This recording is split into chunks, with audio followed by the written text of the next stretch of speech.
Excusez-moi. Je vous dis tous les jours ici de ne pas faire entrer n'importe qui chez soi. Quand vous avez vos neveux là, et les enfants de vos copines qui sont garçons, et puis vous avez les filles chez vous à la maison qui sont ados, faites attention. C'est pour ça que dans le pays où moi je vis ici en France, et les garçons, les petits garçons et les petites filles ne dorment pas dans la même chambre. Parce que nos enfants d'aujourd'hui ont Internet. Ils ont la télé. À l'école, on leur dit comment on fait les enfants. Donc, quand ils sont ados, ils ont dans 9 ans, 10 ans, ils peuvent inconsciemment vouloir expérimenter tout ce qu'ils voient là dans les réseaux sociaux sur la sœur, sur le frère. Parce qu'ils sont naïfs, ils sont inconscients. Et les parents d'aujourd'hui qui ne trouvent pas le temps de parler avec les enfants. Pour dire à un enfant que même c'est ton frère, c'est ta soeur, quand il est sous la douche, si tu veux entrer, tu cognes. Est-ce que je peux entrer? C'est la chambre de ta soeur. Est-ce que pour entrer dans la chambre de ta soeur, j'ai le droit de se cogner ou bien je pousse, je rentre? Les parents d'aujourd'hui n'ont plus le temps de ça. Il y a des enfants ici que pour entrer même dans la chambre de leurs parents, ils poussent la porte, ils entrent. Une fille pour entrer dans la chambre de son frère, elle pousse et rentre. Un garçon pour entrer dans la chambre de sa soeur, il pousse, il rentre parce que c'est ma soeur. Mais non. Non. Apprenez à vos enfants de demander la permission avant d'aller dans l'intimité de quelqu'un. Parce que la chambre de quelqu'un, même quand tu habites chez tes parents, c'est ton intimité. Ça veut dire que là, je suis assise ici. Je ne peux pas entrer dans la chambre de mes filles sans cogner. C'est impossible. Sauf si tu soupçonnes quelque chose et puis tu vas l'attraper l'enfant. Mais c'est pourquoi je vous dis, nous sommes le miroir de nos enfants. Quand tu entres dans la chambre de tes enfants, sans demander l'autorisation, l'autorisation, ce n'est pas que tu lui demandes, est-ce que je peux entrer? Le toc, toc, toc, c'est lui, c'est éduquer ton enfant. Lui apprendre que, avant de pousser une porte, tu t'annonces. Est-ce que je peux? Ça, c'est l'éducation, ça.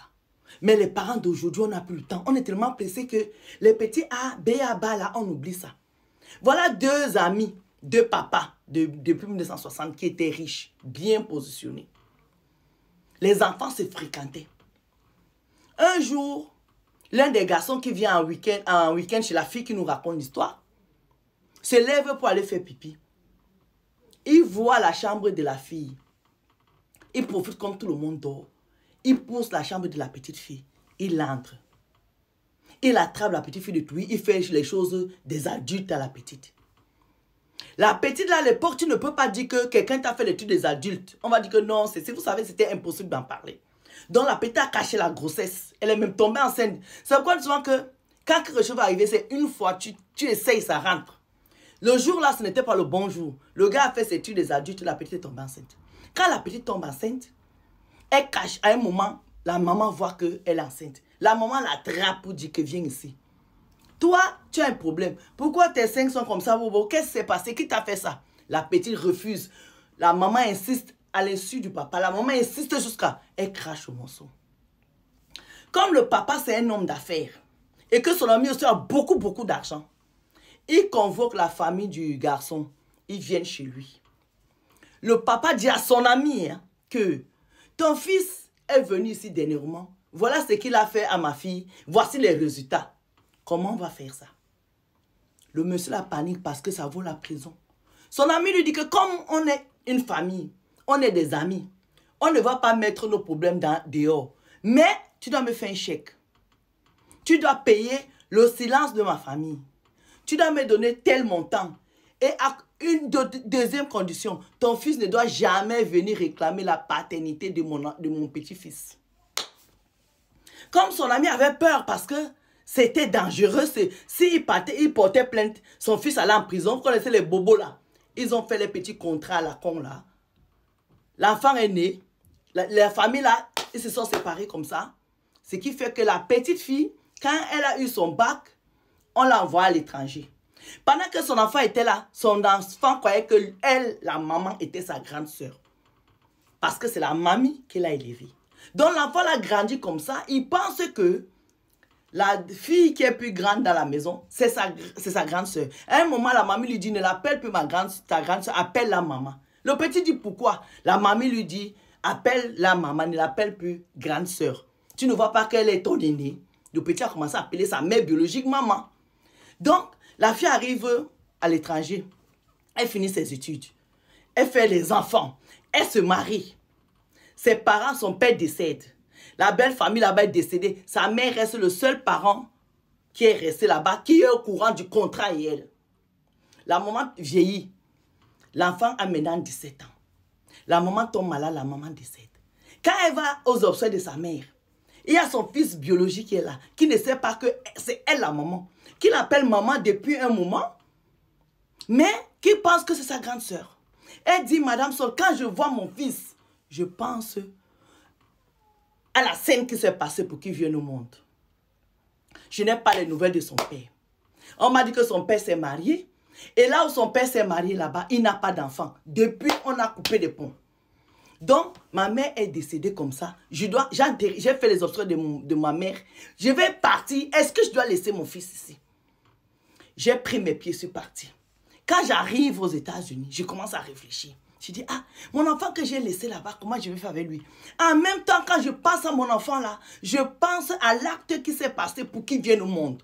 Donc, le fait qu'il soit le fruit d'un acte difficile, compliqué, j'ai peur d'amener mon propre fils à côté de mes enfants qui sont aux États-Unis. Parce que j'ai peur qu'ils reproduisent le même geste, le même acte que son père a eu à faire sur moi pour qu'il naisse. Est-ce que je dois avoir peur de mon fils? Parce que c'est un fils que j'ai reçu dans des conditions compliquées. Voilà la question qu'on nous pose. Et maintenant, elle demande que les deux parents avaient signé le contrat avec le père de l'enfant qui ne doit jamais demander la paternité de son fils. Aujourd'hui, il est marié. Il n'a pas d'enfant avec sa femme. Il veut que je lui donne son enfant. Et moi, je ne veux pas lui donner son enfant. Mais j'ai peur de ramener mon enfant auprès de moi, qu'il ne fasse la même chose que son père m'a fait avec ma fille. Est-ce que quelqu'un comprend? Là, il y a plusieurs points qui sortent d'ici. Ça veut dire que cette fille a encore le traumatisme qu'elle n'a pas soigné, qu'elle a eu depuis plus de 17 ans, 18 ans aujourd'hui. Elle a peur que ça se reproduise dans sa propre maison, que son fils qu'elle a accouché par rapport à cet acte-là reproduise la même chose à ses petits frères qui sont aux États-Unis. Mais en même temps, elle veut honorer la mémoire de ses parents en refusant l'enfant à son père biologique parce qu'il avait signé le contrat qu'il n'allait pas revenir plus tard réclamer la paternité de son enfant. Est-ce qu'on peut aider notre louloute à prendre des décisions ici? Je sais que quand on a conçu un enfant dans des conditions compliquées, il y a des parents qui ont du mal à sortir l'acte là de la tête. Moi, je n'ai pas vécu ça, donc je ne peux pas me mettre à les places. Mais mes loulous, je vais vous dire, ceux qui vont écouter cette vidéo et qui sont dans la même situation, il faut aller consulter les professionnels, s'il vous plaît. Il y a des professionnels ici qui peuvent vous aider. Parce que c'est ça qui fait qu'une femme ne peut pas être épanouie dans son foyer. Celle-ci ne peut pas être épanouie parce qu'elle a un truc qui la ronge. Elle a son fils qui est là. Qu'elle risque de se laisser comme ça dans la rue parce qu'elle vit avec une peur. Et elle doit respecter un contrat des gens qui sont déjà morts. Hey, c'est compliqué de... Hey, maman, la coiffure de la gloire. On peut gloss comme ça. Bisous. Mettez les commentaires s'il vous plaît, elle va lire.